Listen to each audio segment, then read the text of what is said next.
I would like you to close your eyes for a moment. Close your eyes and imagine.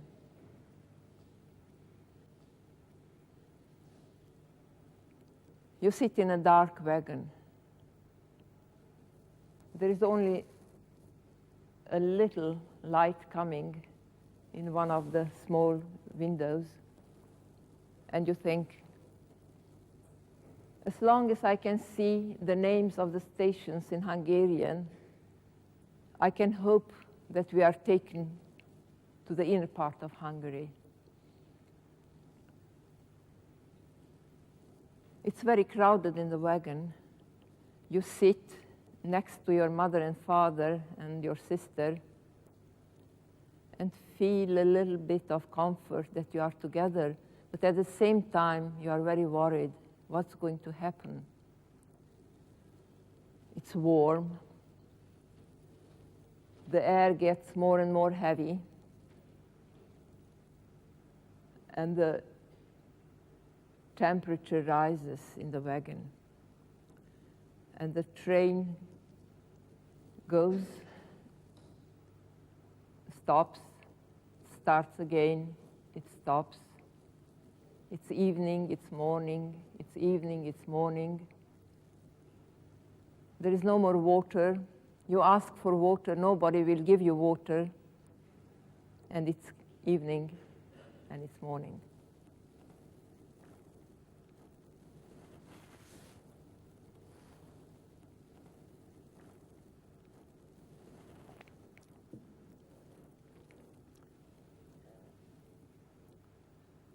Suddenly one evening the train stops, and when you look at the little window, you can see the name of the station in a different language. You try to read it, Oswiecim. It's first later, you know, that means Auschwitz.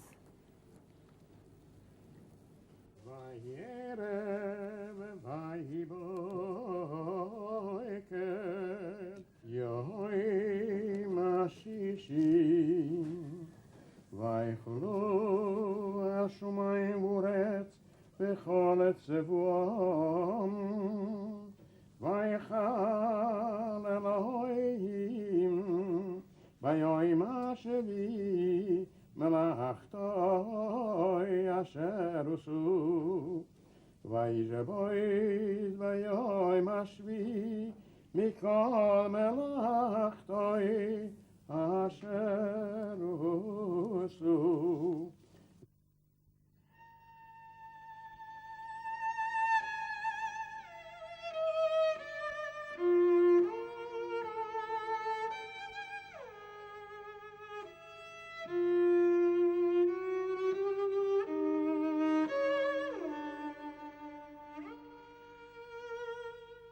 Jag heter Hedi och jag är född långt härifrån, i Rumänien. Transylvanien heter det området. Har ni hört om Transylvanien? Ja. Min morfar är därifrån. Din morfar är därifrån. Har ni hört något mer om Transylvanien? Du, vad har du hört? Dracula kommer därifrån. Dracula kommer därifrån, precis. Så som jag berättade för er så föddes jag i den här lilla staden. Och jag var äldsta barnet i en judisk familj. Min pappa gick på morgonen till arbetet som alla pappor gör. Och mamma gick till torget för att handla.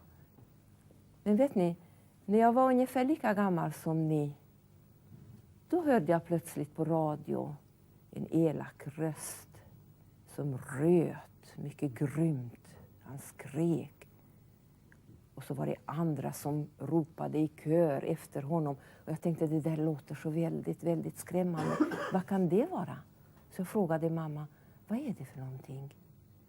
Och då sa mamma, ja, det är bara en elak man i Tyskland. Och Tyskland är så långt borta, det ska vi inte bry oss om. Och stängde av radion. Förstår ni vem det var? Säg det. Precis. Och då var jag lika gammal som ni. Och då sa mamma, bry dig inte om det, det är så långt borta. Så jag brydde mig inte om det och fortsatte. Då gick jag redan i skolan.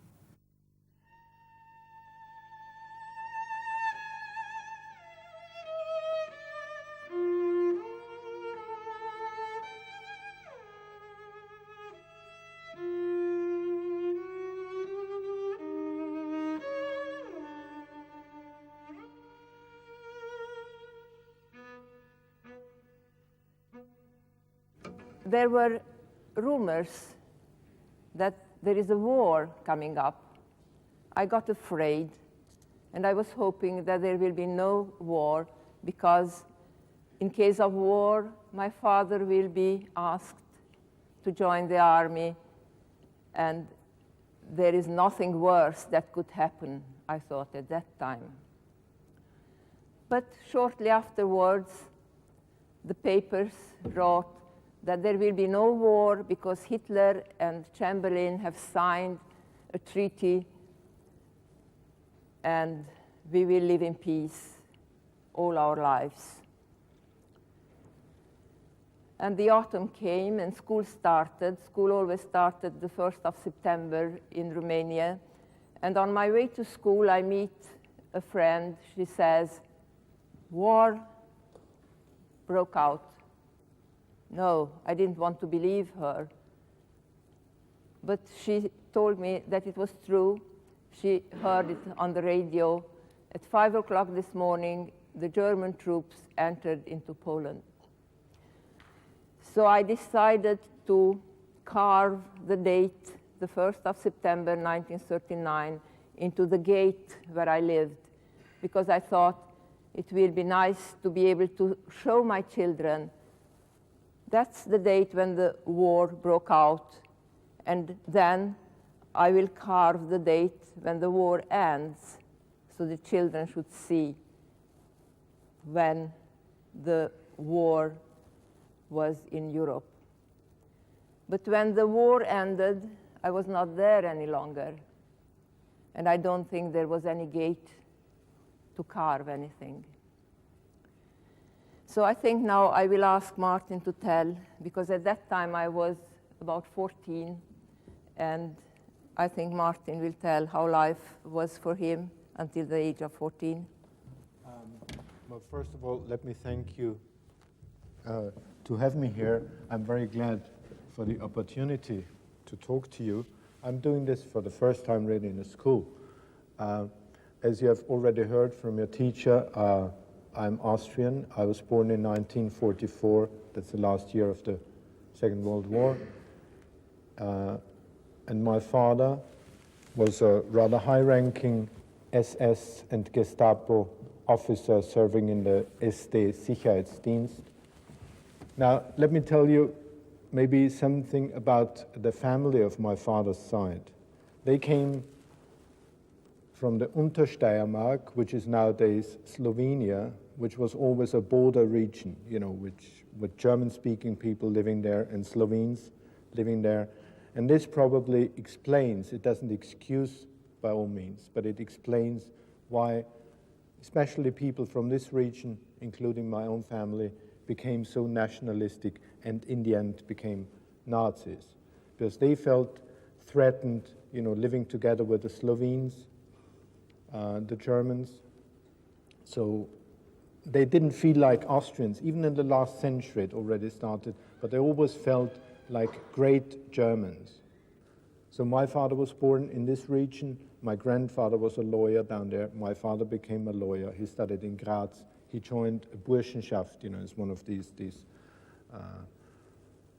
institutions where students fight duels and then they have these scars on the face, which even nowadays is going on less than it was in those days. And it's always these Burschenschaften, you know, even nowadays, they're always pro-Nazi, they're very nationalistic. And so my father immediately came into this kind of milieu. So my father joined the party and the SS in 1931, you know, which was of course illegal at that time. and he was imprisoned in 1937 in Austria, because at that time, the Nazi Party was illegal. And after 1938, quite understandably, being one of the very first who had joined the party, he became right away a rather famous man in the Gestapo.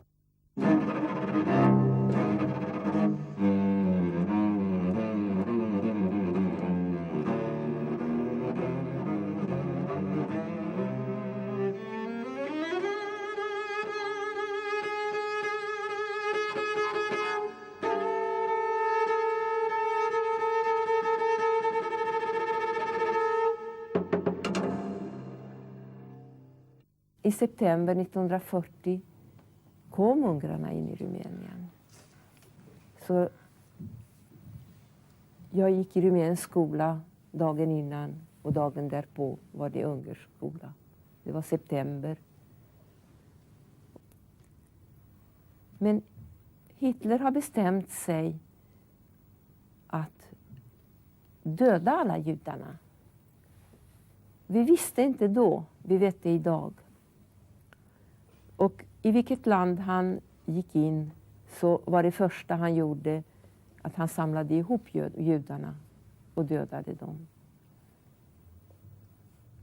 Och nu fanns det ett land, Ungern, där Hitler visste att det finns många judar. Det fanns lika många judar i Ungern som människor i Stockholm. 800 000. Och då tänkte han, jag måste ha de här 800 000 judarna. Jag saknar dem i mina böcker där jag skriver upp att så många judar fick dö i Polen, så många judar fick dö i Tjeckoslovakien, så många judar i de andra länderna. Jag vill ha de här 800 000 judarna ifrån Ungern. Nu har ni fått Transylvanien, ge mig judarna, sa Hitler. Och till en början ville inte ungrarna göra det. Men sen fanns det elaka ungrare också. Pilkorsar. Har ni hört talas om pilkorsar? Nej. Det var som SS i Tyskland. Det var pilkorsar i Ungern. Och de tyckte det är bara bra om judarna blir dödade. Vi vill inte ha några judar i Ungern. Så att de släppte in tyskarna.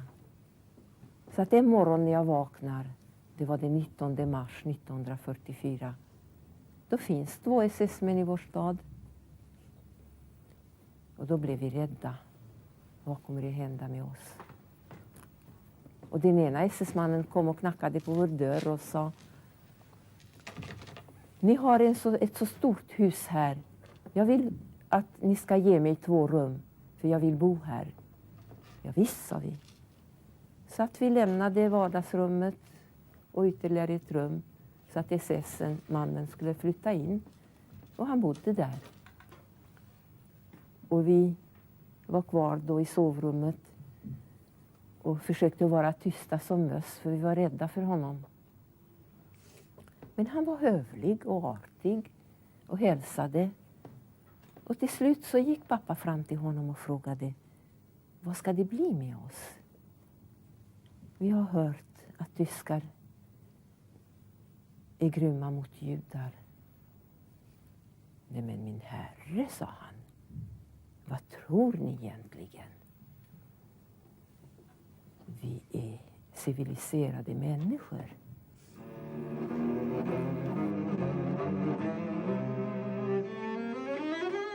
I don't really know too much about his personal history, but I'm quite sure that he was a war criminal in every sense. He was sent to the front in 1944, and he served in a Einsatzkommando, which were sort of cleaning up, operations behind the front, especially catching the last remnants of the Jewish population. This was in Slovakia at that time in 1944, and sending them to the concentration camps. Now, I was born in 1944, as I said, so I never knew my father, not really consciously, because he was killed in 1947 when he was on the flight. He was looked after by the Allies as a war criminal, and he wanted to take the quite traditional way to Rome, where there were some priests, helping the Nazis to escape to Latin America. And he was on his way to Rome, and he had to go across the border to Italy, and he took a guide because he didn't know his way. And this guide, a young man, shot him from behind because he thought that this was a war criminal, which was quite right, and he's probably carrying a lot of money on him, which was also right. Of course, the man was caught immediately. But so I didn't know personally my father, but I was brought up by his mother, his father, my grandparents, and also in my mother's home. She remarried, and my stepfather was also, a Nazi, not high-ranking, but in his outline and his thinking.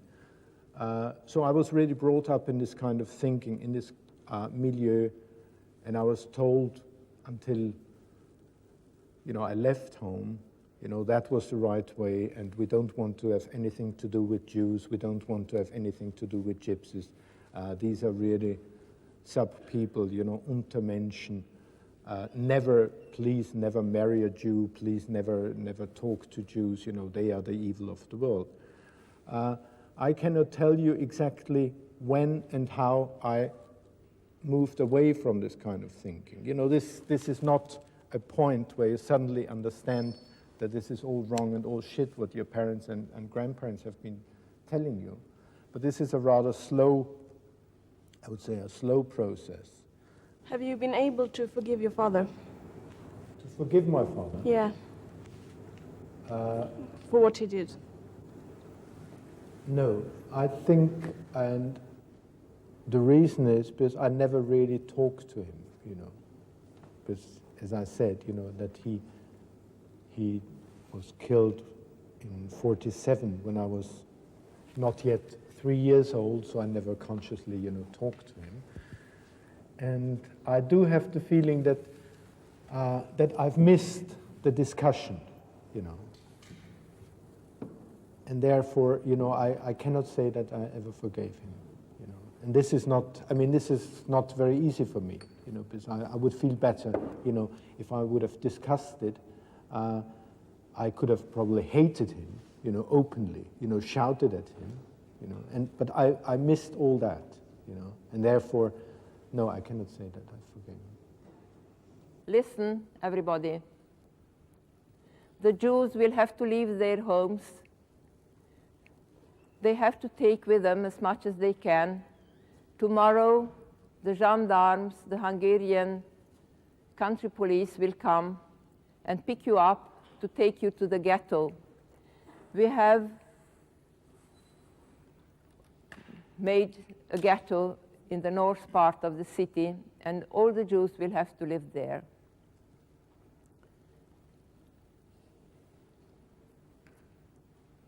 Think a moment.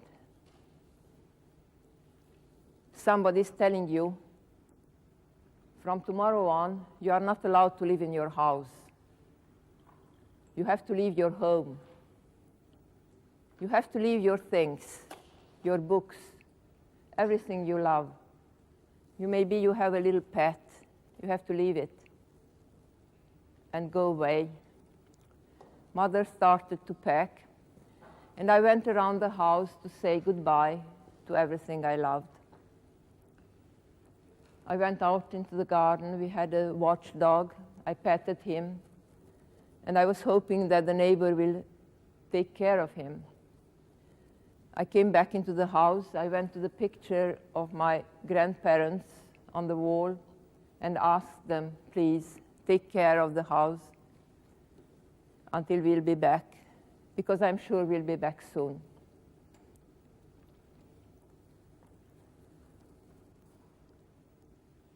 This thing to get used. You get used to things that are good, and you get used to things that are bad, and it's very dangerous.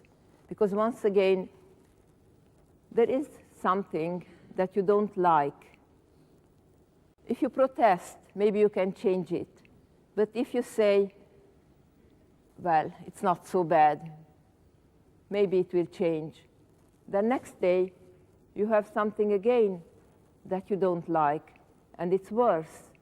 And it grows, and it grows, and it grows, until you cannot change it any longer.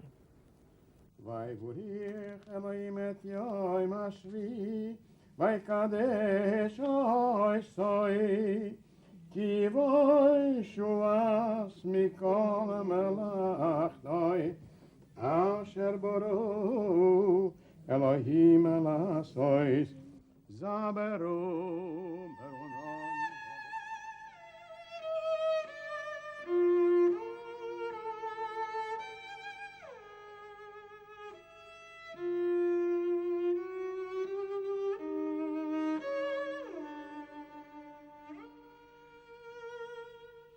May 1944, when I could hear the drummer on the corner.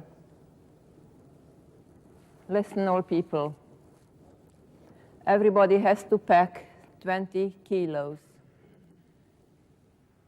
And tomorrow morning, you will have to stand in front of your gate, prepared to be taken away. Where to? Nobody knows.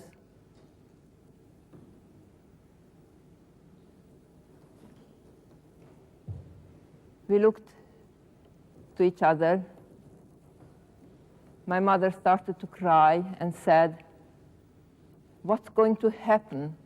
The Germans hate us. They will kill us." "No," I said. "Why should they kill us? We haven't done anything. I'm sure they want to take us into the inner part of Hungary. It's a war going on. The Hungarian men are out at the frontier.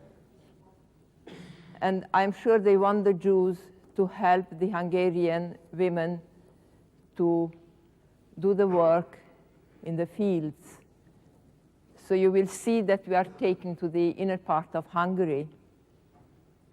"Yes," my mother said, "of course, because you never want to believe in the worst. You always believe the person who tells you that it can't be that bad." In the morning, I took my sack and went out to the street, and there was a big noise, people running out and in the house, children crying, dogs barking, and the gendarmes shouting that everybody should stand up. They wanted us in lines of 5 so they should be able to count us. And it took some time until this has been done. But still, nothing happened, so we were standing there in the street the whole day. It was late in the afternoon when the commander came and opened the gates of the ghetto and told us, "Please, get going." The houses were dark along the streets, the blinds drawn.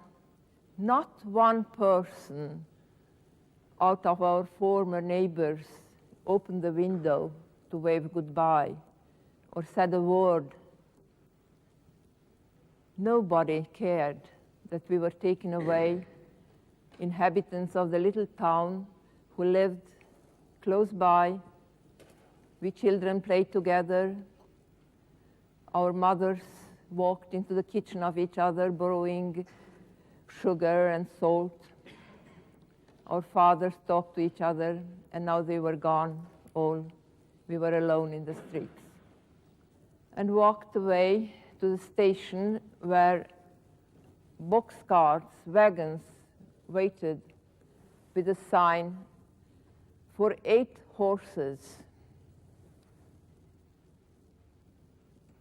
They asked us to enter these wagons and counted 20, 50, 75, 98, 100. Stop.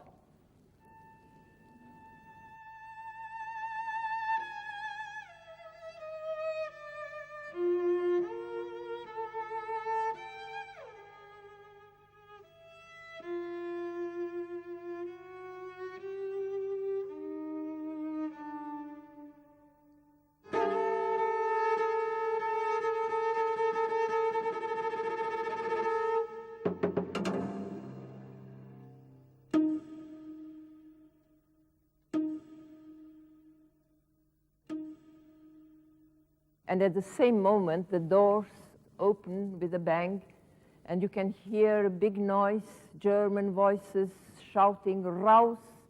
Get out! Schnell! Quick!"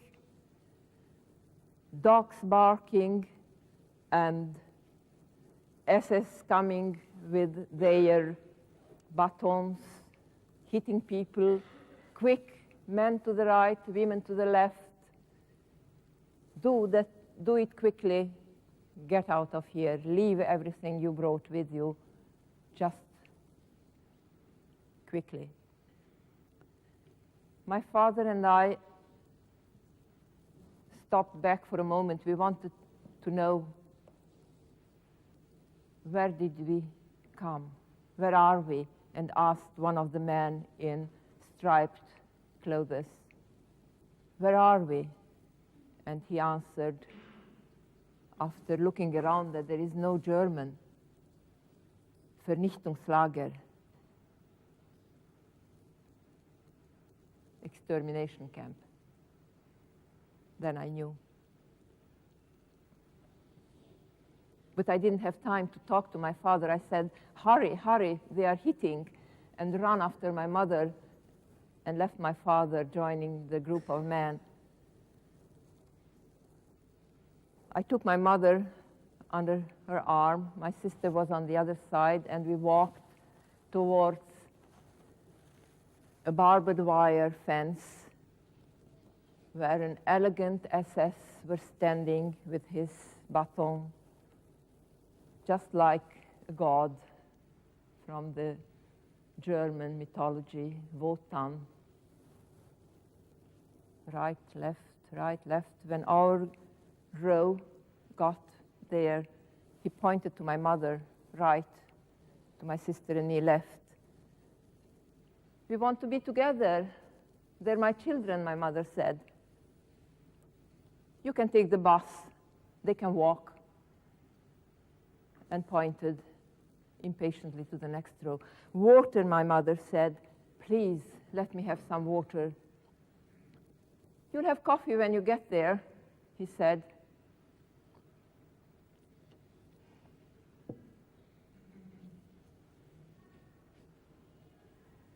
When my mother got there and the faucet opened, it was gas. Isn't it strange that not even we wanted to believe? How can you believe that such evil exists? And how can we ask today that people should believe? But you have to believe. And I'm happy that you are here to tell everybody that it is true, that this evil has existed. I think I stop again now, please. Now, when I hear what Hedi tells you, I mean, I think I share your feeling that we cannot understand, and it's hard for us to believe that man does this to man, you know. But still, of course, I'm also a historian, and I've studied this, and I've talked to many people like Hedi, you know, and I know that unfortunately this is the truth. Now, there's one question for me, which for me personally was always very important, is that as I've said, you know, my parents' generation, for me, in my experience, they were loving people, although I know, and I know now, that they were criminals, you know. But what is for me the most important question is that what made them become like this? What made them do it? And even more important, the question, would I, in their position, have chosen a different path? And I'm afraid, you know, that I cannot be sure, you know, under the same circumstances where they were brought up, under the same circumstances, you know, the same influence that lived under, you know, the ideology. And this is not excusing them at all, But it's just, I think it's a very, very important question, you know, which every one of us has to ask himself, would we have done the same, or would we have resisted, you know? Would we take another path? So if you live in a family like that, if you live in a surrounding like that, there comes a day, of course, when you have to take a decision, you know. You have to take a decision and you say, okay, enough is enough. And I think you have to cut the ties, you know, you have to cut your roots, which I did when I was a student, I think 22 or 23. And I just told my grandparents, well, my grandfather was not alive anymore, but my grandmother was, and my uncle was. I told them that I don't want to have anything to do with them anymore, and that's the end. And I kept this word. And I can't say that I'm very proud of it, you know, because she was an old woman. She was an evil woman, if you want, yes?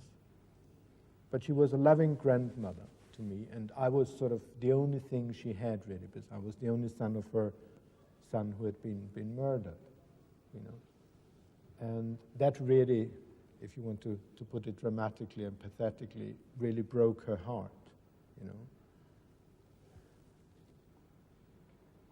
But I think that you have to take this decision, because otherwise, you know, you will never be able, you know, to find your own way, as every one of us has to find. Because even today, as we know, and I don't think it's only in Austria, you know, there is this kind of a feeling, you know, this kind of a thinking, you know, nationalism, racism, you know, the hatred of strangers, the hatred of people dark, you know, or different names, or different religion, or whatever. This is, I'm afraid, very much on the upsurge, you know. This is very much true for Austria. This is very much true for Germany, as you all know. So I think every one of us, you know, has to take a decision, and we have to say, no, here is a point, you know, where I don't want to have anything to do with this anymore, you know, and I'm going another way.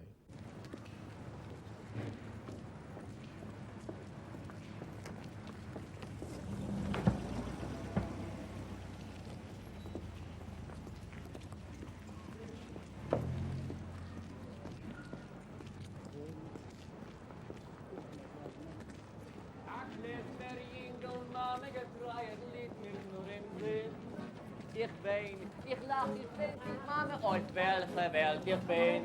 Oi, Mama, bin ich verliebt. Oi, oi, Mama, bin ich verliebt. Will ich oi, oi, Mama, bin ich verliebt.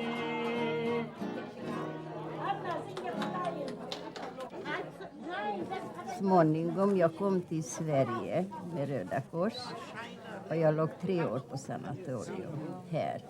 Just de gjorde faktiskt. Tacka Sverige att jag blivit en människa för mig, annars jag skulle aldrig klara mig. Och här, ja, man lever vidare. Man fick gifta sig med en man efter 3 år. Jag låg på sanatorium. Vi hade mycket lyckliga äktenskap. Och så fick vi ett barn. Och från barn blev barnbarn. Och det lever vi vidare. Det är den som ger styrka att man ska kunna leva vidare. Men innerst inne är man totalt nedbruten. Men ändå, man vill inte visa och man vill inte klaga. Det hjälper inte. Bara man måste kämpa med sig själv. Och så går livet vidare, annars det går inte. Så det är inte min förtjänsta det som det är, utan det är ni alla som kommer och gör det hela som det är. Och jag hoppas att ni fortsätter och kommer 10 år och 10 år och 10 år. På torsdag firar vi inte bara Purim utan 10 år. För att förra hösten, Café 84 bildades 1984. Förra året var det 10 år. Och då sa de på rådefestet, vi kan inte ha en fest i december och så igen till Purim. Vi firar dubbelt i april, i mars. Så att det är 10-årsfest. Och sen en person till som jag vill dela blommorna med om jag får. Utan vilken faktiskt inte kan finnas.